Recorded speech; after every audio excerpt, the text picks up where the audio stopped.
Westeros is back and it's bigger than ever. Or is it? Coming up on the post credits.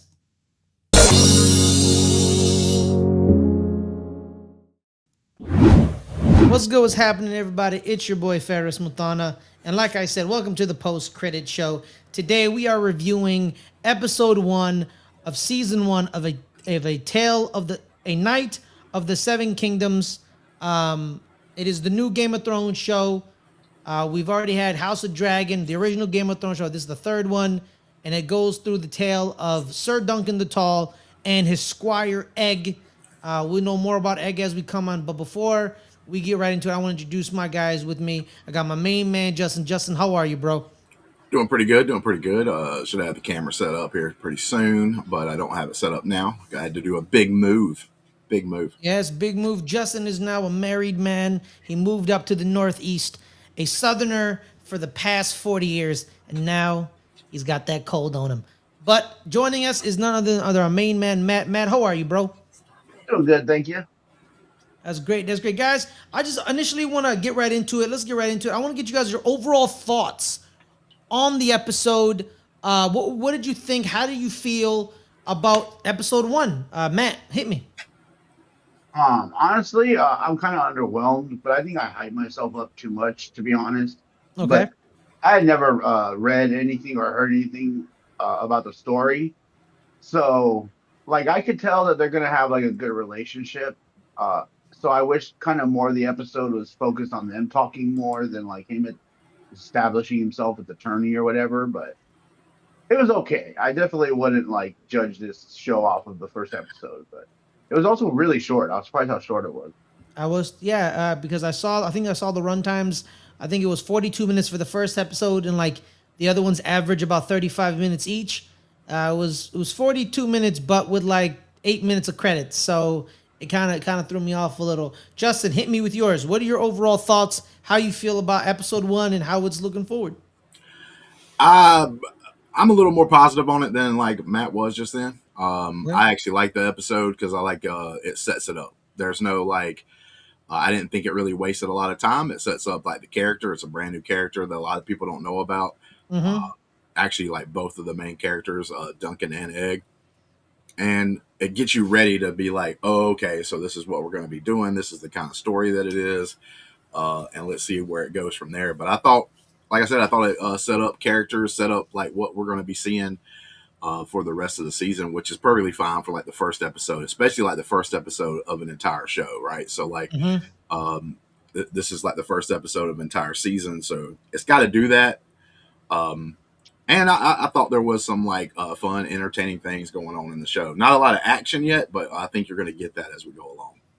Well, yeah. With me overall, I feel like this episode, it feels a little smaller compared to the other Game of Thrones ones we've gotten, but that doesn't mean it's worse. It's just smaller in scale because it's a very contained story to a knight, a hedge knight more specifically, and his pursuit of respect.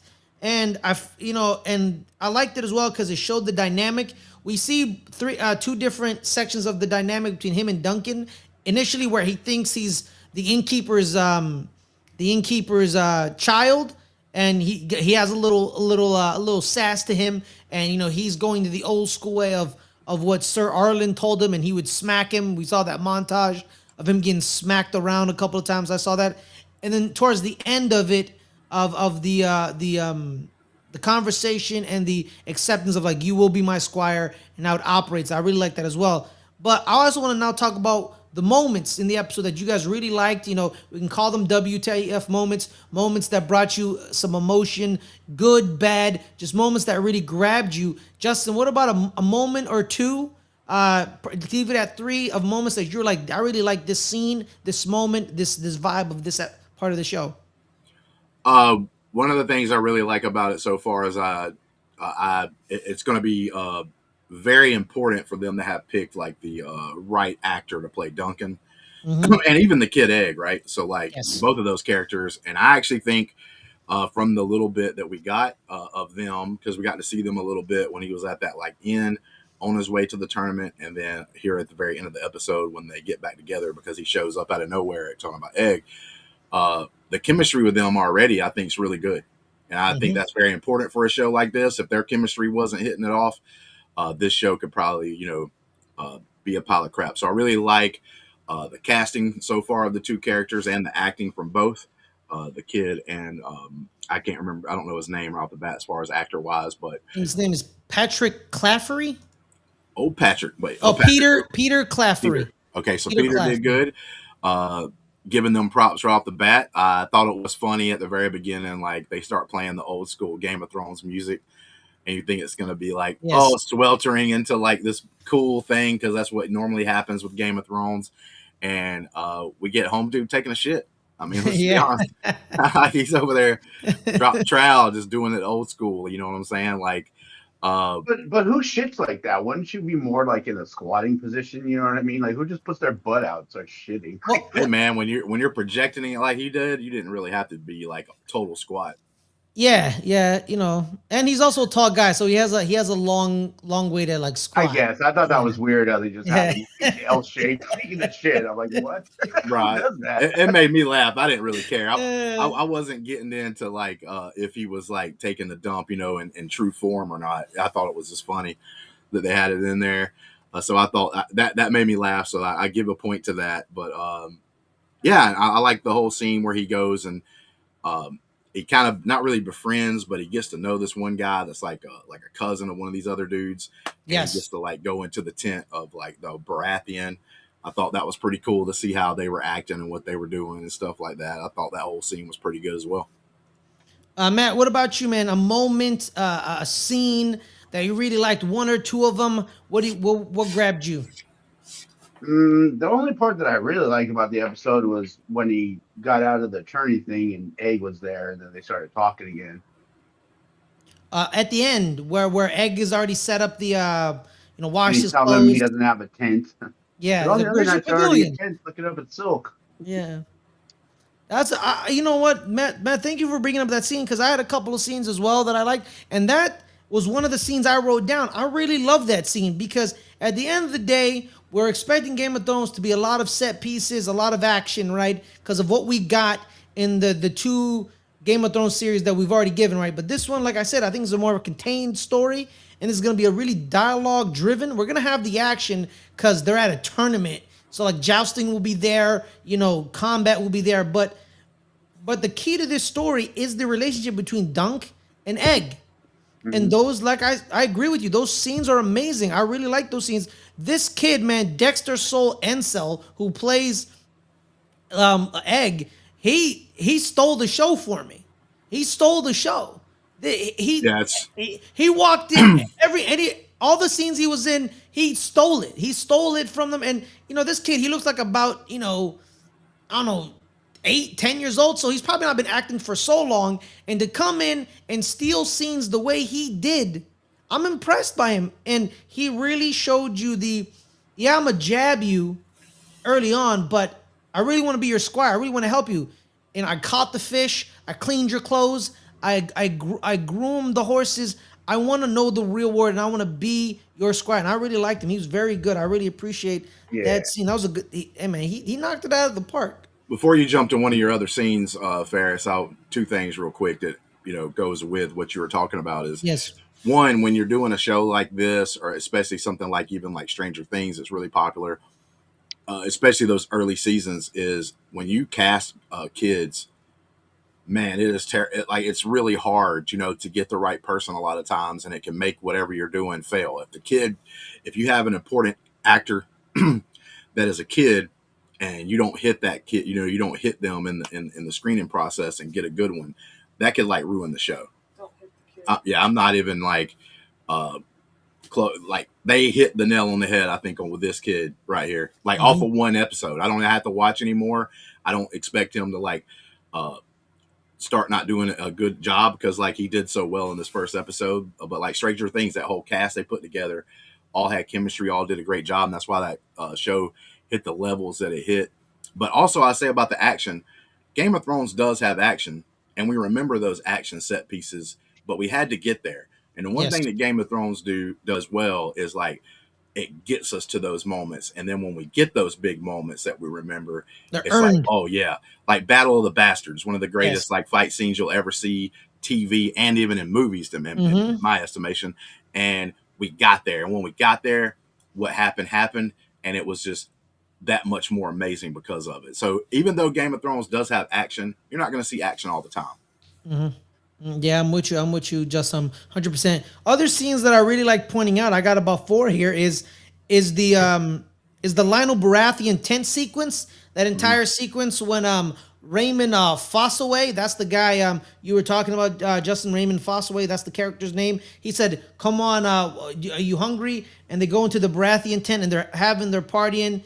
And Baratheon is just kind of he's a little in like a space, like Baratheons do. Either they're partying, drunk, having fun, or they're Stannis and they're really serious and they like And killing hardcore, people. yeah. Exactly. There's no in between the Baratheons. It's either that or this. This is more of a our introduction to the Baratheons is Robert, the partier, the champion, the man who would sleep around. I don't think Lionel is. We're probably in the kind of in the vein of there. His nickname is, I think, the Laughing Storm. I think was what because they're the House of Storm Ends. Yep. And I really like that scene because he quit. He's like, what are you? Like, either you're here to give me something, like that guy who like robs his people, but at least he gave me a gift, or you're here to take off my head. What are you here for? Because if you are, I'll show you. And then he just says, supper. I'm here for supper. I want some food. That's all I need. And then he's like, and then Lionel is like, truth. It's refreshing. Let's dance. And they dance, and like dancing as well as sword fighting. It's about it's about coordination and kind of knowing your partner. And and he stomps on his foot and he tries to keep stomping on him. And then Duncan said, "You know what? If that's what you want to do, I'm gonna match your energy." And then he stomps on his foot, and then Lionel's like, "Yes, my boy, that's what I like." And then they have fun, and then they're drunk at the end, and it's a really great sequence because he finally got some type of acceptance in this world by Lionel Baratheon, where they're having fun and it's really wonderful, and that's really cool to see. What did you guys like? What you guys' opinions on that scene, Matt? Let's start with you. Yeah, that was the other part that I liked, but I didn't catch his name. I didn't know that he was a Baratheon. Okay. That's why I was like, I don't know why they're talking to this guy for so long. But yeah, no, I did like that scene. That's one that I was gonna mention almost, but I didn't realize that he was a Baratheon.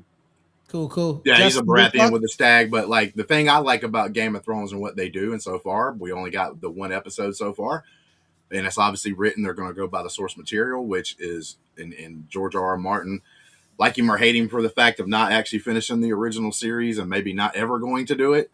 The stuff he has written is always written pretty well and pretty creative. That was a creative way to me to show us that Duncan, like we see him go into the thing. He's trying to get ready for the tournament. He's trying to say like, "Hey, I'm a knight. I want to be in the tournament."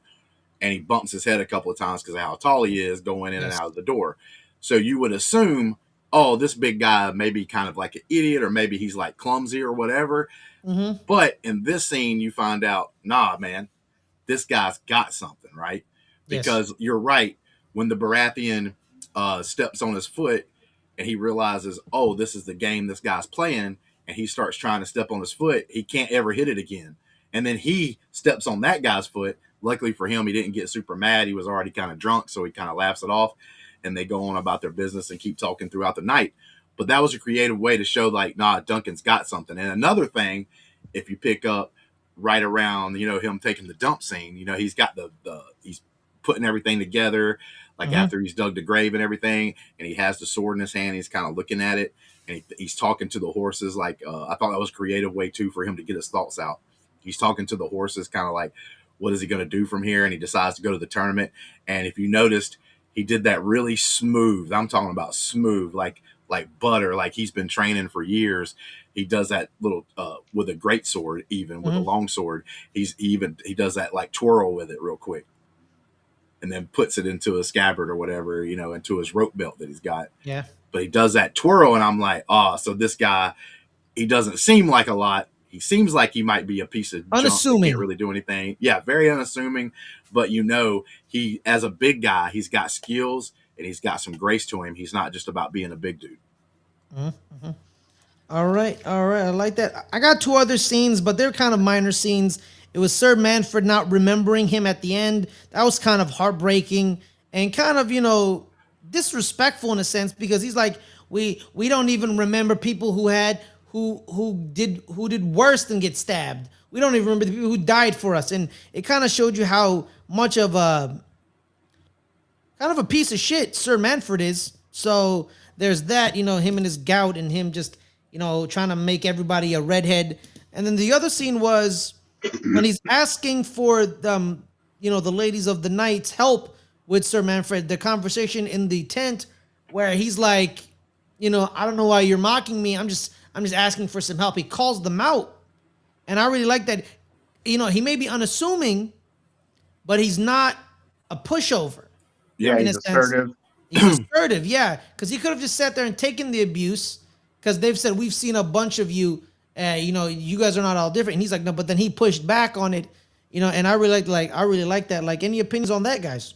No, I really love that scene because of the fact that the women that were kind of giving him a hard time whenever he kind of steps up and says like, I'm not even trying to be like an asshole here. I'm just trying to get some help. And they were kind of like, oh, wait, this guy's different. Mm-hmm. This guy's actually different. This guy believes in like true knighthood of like protecting the innocent and stuff. They kind of got that feel of like they kind of changed their mind on him in a split second because like a lot of other guys back in that time period would have been like, whatever, money, and just walked out or whatever. But like him being the way that he was, I thought was really cool because of the fact that, they almost like gained respect for him almost immediately. You could kind of see it. Like they don't have to say a lot. It was in their actions, the way their facial expressions changed whenever he said that. And they then kind of turned like how they were talking to him. They even basically apologized to him too. Like, hey, we wasn't trying to be, rude. Yeah. We wasn't trying to be that way to him and everything else. So I thought all that stuff was like really good. And like I said, I love it because it doesn't beat you over the head. It's got to be something you sort of think about a little bit and then you recognize it. Matt, your thoughts? Yeah, I like all his interactions with those two chicks. Was that what did you say his name was? Manfred? That was when he was walking with those two ladies, right? Yeah. Talking to him, yeah. Yeah, that dude's a prick. Yeah, I know, right? Big old prick. Big old prick. Here's another thing that I love about the show that doesn't really have to do with a particular scene or anything, but it has to do with characters already and some of the things that are getting said. So if you have actually watched the original series Game of Thrones and you've watched like some of the House of Dragon, the 2 seasons we have of that so far, and then you watch this, there's some of the things that the writers and creators didn't feel like they had to like shove in your face real hard, but they're things that you can pick up on that like mean something already. But like I said, if you're not thinking about them, you could overlook it real easily.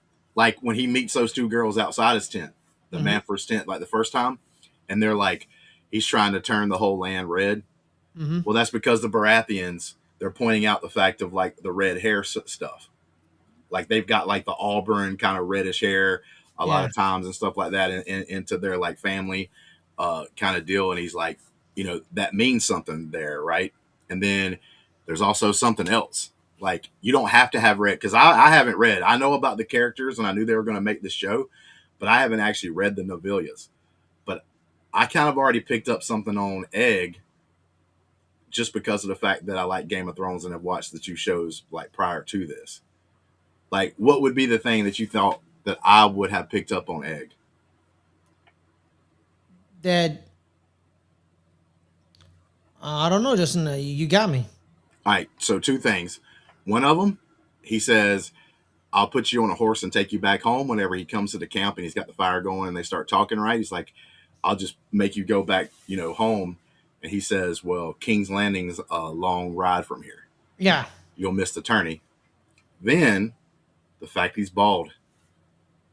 Oh yeah, that means something. Yeah, because he doesn't want to out himself as a Targaryen because Targaryens are blonde haired or I wasn't going to spoil it for Matt. That's why I was being kind of like nonchalant. I know who hair the meant. character. No, Matt already knows. I know who the character is. Okay, Yeah, okay. yeah. But and some of the people watching, Spoiler spoiler alerts. alert. Spoiler alerts. Sorry, but guys. but Spoiler so alerts. I was trying to put it out there how much the hair meant just in this episode. But like I said, they Yes. didn't beat you Yes. over the head with it. It was just something I knew off the bat. Absolutely. No, absolutely right. Because House Dondarrion, Manfred Dondarrion, House Dondarrion, he's redheaded, and you know what? He's basically when the Lady of the Night makes the joke, he's trying to make everybody red. It basically means he's trying to have sex with everybody, every woman, Mm-hmm. no one man. He wants just a litter of redheaded people. Shout out to the Right. redheads out there. Shout out to He you. wants to build his house. He's He like a wants to- smaller house, if I'm not Yes, mistaken. yes. So he wants to build it up. Add more and more and more people. He's related to the wife of Baelor Targaryen in some way, but we don't know how. But we'll figure that out soon. He's the character that Master Aemon, when he was having that dream, he goes, "Egg, egg. I had a dream I was old." Yes, That's who he's talking about, that's right? egg. That's the egg. Yes, Yeah. that's the egg. Yeah, because he's Aegon Targaryen the Fifth. Nickname is Egg. To a little descriptor. But let's move on, guys. We're inches away from 20 minutes. We're trying to keep these short. We already talked about characters we liked. We liked Egg. And anyone else that really caught your eye? You know what I mean? I know we talked about Lionel Baratheon. Anyone else? We talked about Raymond Fossaway, and then him getting beat up by his uncle or cousin. Anyone else really caught your eye besides the main two guys? Who's the Hakalugi guy? That guy. I don't know his name, but he was hilarious. He was something. He was funny, man. Yeah, for what character he is, bro.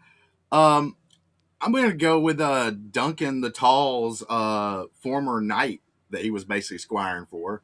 Oh, Sir Arlen. And that guy didn't say a word. And Yeah. that's what made me laugh probably like one of the hardest times in this episode, because this episode does have some things you could laugh at, like the very beginning scene, like I was talking about earlier. It's not too But, serious. There's a flashback. Yeah. There's a flashback of because he lies to that guy, right? He's like, yeah, he wanted to make me a knight from the time that I was becoming a squire and stuff. And it goes to that little flashback, and they're like riding together, and Duncan's like a kid at this point, and he's like, yeah, I want to become a knight like you, sir. And then it just has them like for a couple of seconds riding next to each other, and home dude doesn't even acknowledge he said anything. Yeah, he's just eating like a persimmon or something, or like he's some type of orange. He's like, shut up, man. Stop talking.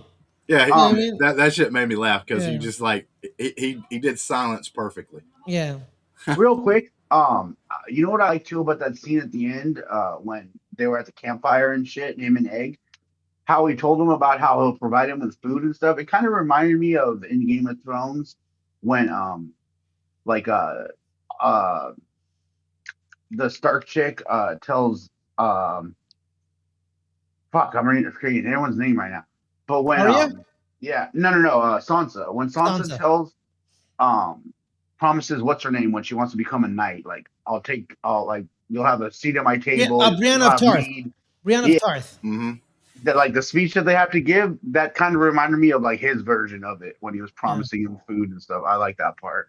Yeah, man, it was very because Egg knows like I don't need you to do all that stuff. He's been educated though. Yeah, that's the thing. Yeah, because he's technically royalty. Yes, technically he is. Yeah, but like he's part of the royal family. He's been taught, and I don't. Like I said, I never went and read the novellas or whatever. So like, on this topic, I don't know a lot about this character. I knew who he was or what kind of family or whatever he was a part of. Yes, but that was it. So I don't know what he's really trying to glean for all this, but he obviously left the family maybe because out of boredom, because he seems super smart kid, and he's like, I want to be out there to see what the real world's like. Absolutely. So he's out there doing his little like quest here, and I love the fact that like him being educated, he knows Duncan technically isn't, but he finds a creative way in this episode there at the very end where he tests like Duncan's intelligence, because he's like. He says that whole thing about, if you see like a shooting star and you're the ones that see it, you get the luck. Mm-hmm. And then like Duncan's like, will you shut up and go to bed? Like it's time to go to bed. But then before he like passes out himself, Duncan kind of looks at him. Do we keep all the luck? Do we keep all the luck? Duncan's like, so that means that we're the only ones that get the luck because we're the only ones sleeping under the stars. Yeah. And the kid kind of smiles. He's like already rolled over. And Yes. Duncan can't see it, but he like Egg smiles a little bit because I think he realizes, okay, this dude's not a dumbass.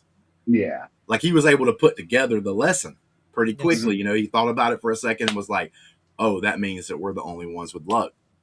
Perfect, perfect, So guys. All right, let's round it out, guys. I want your verdict. Hype for the next episode. Give me like a scale. You know what I mean? 1 to 10, where are we at? And what do you guys see in the future? Matt, let's start with you. I think the show's gonna be a lot of fun, to be honest. So I'm definitely looking forward to it. And like if I was gonna give it stars or whatever, 4 out of 5, whatever, I'd say 4 out of 5 for the Four first out of episode. five. All Yeah. right, 4 out of 5. Cool, cool. Justin, what about you? I love Matt. I do. He did it again, didn't From the he? beginning, He from the did it very again. beginning, I He thought it was did going it to be like again. no better than a 3. No better than a 3. I didn't say that much bad about the show. He I was just like said no I was. action. He was like no action. This show sucked. No, I'm I just never playing. He said didn't that. say that. No, No, I know that. I'm just Never getting messing with you, man. We're messing no, with you. I just didn't. Especially because I didn't realize that dude was a Baratheon. I thought that's why I thought they spent like way too much time on other characters. Okay, Yeah, and I can gotcha, see yeah. that if you didn't I can think he see was that. an important Yeah, yeah. character. Yeah. Yeah. Yeah. So Yeah. like, but I'm going to go. So we're going to go the 1 out of 5. Adelia asked me 1 out of 10 earlier. Oh, okay. So let's do one Then I'll out give of it 10. 4 out of 10. No, 8 out of 10. 4 out of 10. So 8 out of 10, and then Justin. Mine is going to be actually lower, okay, which is funny because sometimes I go lower than Matt. Mine's going to be lower at a 7, but here goes the caveat. It's a 7 because I thought, like I said, the chemistry and stuff was pretty good. I thought some of the scenes that they had in here, although not the big, like most flamboyant or anything like that, scenes that you're going to have, not on the biggest scale. Some of the scenes were kind of cool and stuff, but it was like simple. And what they did and what they performed and what they meant to do in this episode, I thought was really good. That's why I give it a 7. But it didn't have some of the other things that you could have, some of the other intrigue and stuff like that that's kind of missing because it's the first episode. But now this one's going to be on a sliding scale, this first episode. Because if this episode sets up some really kick-ass stuff coming up, this episode is going to go up. It might be a 10 out of 10.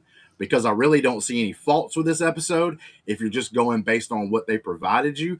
But I can see like where if the show doesn't work out very good, that I have to go back and be like, oh man, this kind of sucked.